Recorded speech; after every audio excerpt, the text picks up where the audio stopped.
আল্লাহ রাসূল সাল্লাল্লাহু আলাইহি ওয়াসাল্লাম বলেন, সিয়াহুল মাউলুদ হিনা ইয়াকাউনা যাগাতিন মিনাশ শাইতান।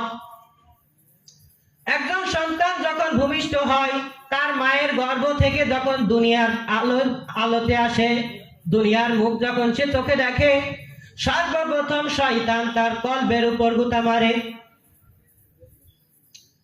আশ-শাইতানু জাসিমুন আলা কলবি ইবনে আদম ইযা যাকারাল্লাহা ফানাসা ওয়া ইযা গাফালা ফাওয়াসওয়াসা। আশ-শাইতানু জাসিমুন আলা কলবি ইবনে আদম। শয়তান বনি আদমের কলবের উপর হাঁটু গেড়ে বসে থাকে। ইদা যাকারাল্লাহা ফানাসা, যখন ব্যক্তি আল্লাহর জিকির করে শয়তান দূরে সরে যায়, ভেগে যায়। ওয়া ইদা গাফালা ফাওয়াসওয়াসা, আর যখন ব্যক্তি জিকির থেকে গাফেল হয়, জিকির থেকে নিজেকে সরিয়ে নেয়, তখন শয়তান আবার ওয়াসওয়াসা দিতে শুরু করে। আল্লাহ রাব্বুল আলামিন বলেন, রিজালুল লা তুলহিহিম তিজারাতুন ওয়ালা বাইউন আন যিকরিল্লাহ।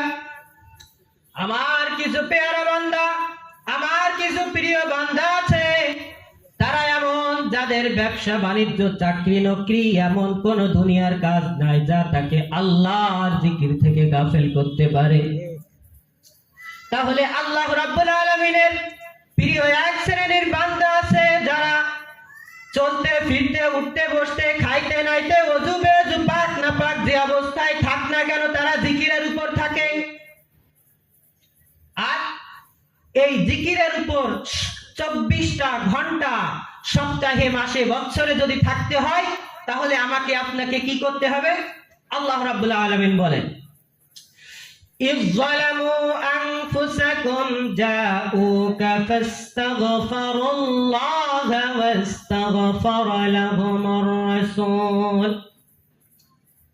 إذ ظلموا أنفسكم, যখন তোমরা নিজেদের উপর জুলুম করো, গুনাহ করো, এমন গুনাহ যা যদি দেখা যেত হয়তোবা সাগর মহাসাগরের থেকেও বেশি গুনাহ হতো, এমন গুনাহ যা পাহাড়ের থেকেও বেশি, এমন গুনাহ যা আসমান জমিন সব একত্রিত করলেও ধরবে না, এমন গুনাহ যখন হয়ে যাবে, জাউকা ফাস্তাগফিরুল্লাহ ওয়াস্তাগফার লাহুমুর রাসূল, আমার রাসূলের কাছে যাও, আমার রাসূল যদি তোমাকে মাফ করে, তোমার জন্য সুপারিশ করে, আমি আল্লাহ তাআলাকে তোমরা গফুরুর রহিম হিসেবে পাবে, তওবা কবুলকারী হিসেবে পাবে। তাহলে আমি আপনি সবাই জানি পবিত্র